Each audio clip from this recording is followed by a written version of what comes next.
महज 21 दिन में इस घर में शहनाई गूंजी, फिर दुख और चिंता के बादल छाए और अब मातम पसरा है। परिवार का जो बेटा 11 मई को दूल्हा बनकर तैयार था, बुधवार 4 जून को परिजनों ने उसकी अर्थी सजाकर दुनिया से विदा कर दिया। लेकिन मातम के बीच दुख और चिंता का माहौल अभी भी है, क्योंकि राजा की पत्नी सोनम अभी भी लापता है। नमस्कार, मैं के चौधरी द टाइम्स 24x7 में आपका स्वागत करता हूं। आइए अब सिलसिलेवार तरीके से जानते हैं शादी, हनीमून, मर्डर और लापता सोनम की तलाश को लेकर क्या क्या हुआ है। इस मामले में अब तक क्या बड़ी बातें सामने आई हैं, बांग्लादेश का नाम कैसे जुड़ा और अनसुलझे सवाल क्या हैं। इंदौर में ट्रांसपोर्ट का व्यवसाय करने वाले राजा रघुवंशी की शादी 11 मई को सोनम के साथ बड़ी धूमधाम से हुई। शादी के करीब 8 दिन बाद 20 मई को दोनों हनीमून के लिए रवाना हो गए। कपल इंदौर से गुवाहाटी पहुंचा और मां कामाख्या देवी के दर्शन किए। 1-2 दिन घूमने के बाद राजा और सोनम 23 मई को मेघालय के शिलोंग के लिए रवाना हो गए। इसी बीच राजा और सोनम की परिजनों से लगातार बातें होती रही, लेकिन बाद में उनसे संपर्क खत्म हो गया। 24 मई को दोनों के मोबाइल नंबर बंद हो गए।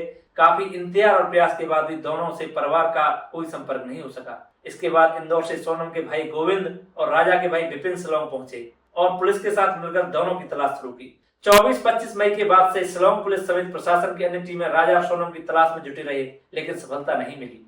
पहाड़ी, चट्टान और जंगली इलाका होने के कारण सर्चिंग टीम को काफी परेशानी का सामना करना पड़ा। कई बार खराब मौसम भी सर्च अभियान में बाधा बना। स्थानीय पुलिस ने होम स्टे में मिले कपल के बैग की खोलकर तलाशी ली, लेकिन उसमें मोबाइल फोन और आभूषण नहीं मिले। खोजी कुत्तों को दोनों के कपड़े सुंघाकर तलाश करने की कोशिश की गई, लेकिन कुत्ते जहां तक गए वहां भी दोनों नहीं मिले। काफी प्रयास के बाद भी दोनों के बारे में कोई जानकारी नहीं मिली, तो परिजनों ने उनकी जानकारी देने वालों को 5 लाख का इनाम देने की घोषणा की। इधर पुलिस लगातार दोनों के बारे में जानकारी जुटा रही थी। राजा और सोनम के गाइड से पूछताछ की जा रही थी। इस दौरान पता चला कि वे शिलोंग से 50 किलोमीटर दूर डबल डेकर रूट पर घूमने के लिए गए थे। दोनों ने एक स्कूटी भी रेंट पर ली थी। स्कूटी संचालक और आसपास के लोगों से भी पूछताछ की गई। पुलिस को जांच में पता चला कि दोनों 1000 सीढ़ियां उतरकर खाई वाले हिस्से में घूमने के लिए गए थे। उसके बाद से वे लापता हो गए, जब उनकी स्कूटी लावारिस हालत में मिली। पुलिस दोनों को उनके रूट पर लगातार तलाश रही थी। 2 जून को ड्रोन कैमरे से इंदौरी कपल की तलाश कर रही खोजी टीम को शिलोंग की डबल डेकर रूट पर बेईसाडों की 150 फीट गहरी खाई में राजा का शव मिला। शव के पास दवा और एक सफेद रंग की टी शर्ट मिली है। कई दिनों पुराना शव होने के कारण पहचान मुश्किल थी।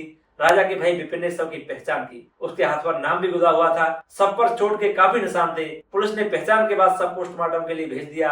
अगले दिन आई पोस्टमार्टम रिपोर्ट में राजा की बेरहमी से हत्या की बात सामने आई। शिलोंग के एसपी विवेक सिंह के अनुसार राजा के शरीर पर धारदार हथियार से कई बार किए गए थे। खाई में लाश फेंकने के कारण उसके शरीर की हड्डियां भी टूट गई थी। पुलिस ने राजा की हत्या में इस्तेमाल हथियार को जब्त कर लिया है। जिस हथियार से उसकी हत्या की गई थी वह पेड़ काटने के लिए इस्तेमाल किया जाता है। हत्या की पुष्टि होने के बाद पुलिस ने अज्ञात आरोपियों पर हत्या का केस दर्ज कर लिया है। सबसे हैरानी की बात यह है कि जिस जगह राजा का शव मिला वह जगह जहां स्कूटर मिला उससे 25 किलोमीटर दूर है। ऐसे में यह भी सवाल है, राजा का शव इतनी दूर कैसे पहुंचा। बुधवार को राजा के भाई विपिन उसका शव लेकर इंदौर पहुंचे। कुछ देर बाद उसके अंतिम संस्कार की तैयारी शुरू हुई।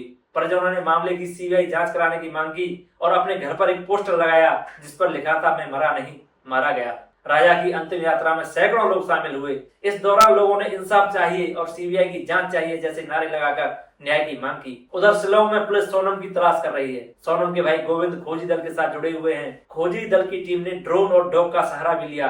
बुधवार को राजा रघुवंशी की हत्या कर जहां लाश फेंकी गई थी उससे कुछ दूरी पर लाल और काले रंग की जैकेट मिली है। पुलिस ने उसे फोरेंसिक जांच के लिए भेज दिया है ताकि यह पता लगाया जा सके कि क्या यह सोनम की है। वहीं राजा के भाई विपिन रघुवंशी ने इस मामले को नया मोड़ दे दिया है। उन्होंने कहा है कि राजा की हत्या के बाद उसकी पत्नी सोनम को कुछ लोग बांग्लादेश उठाकर ले जा सकते हैं।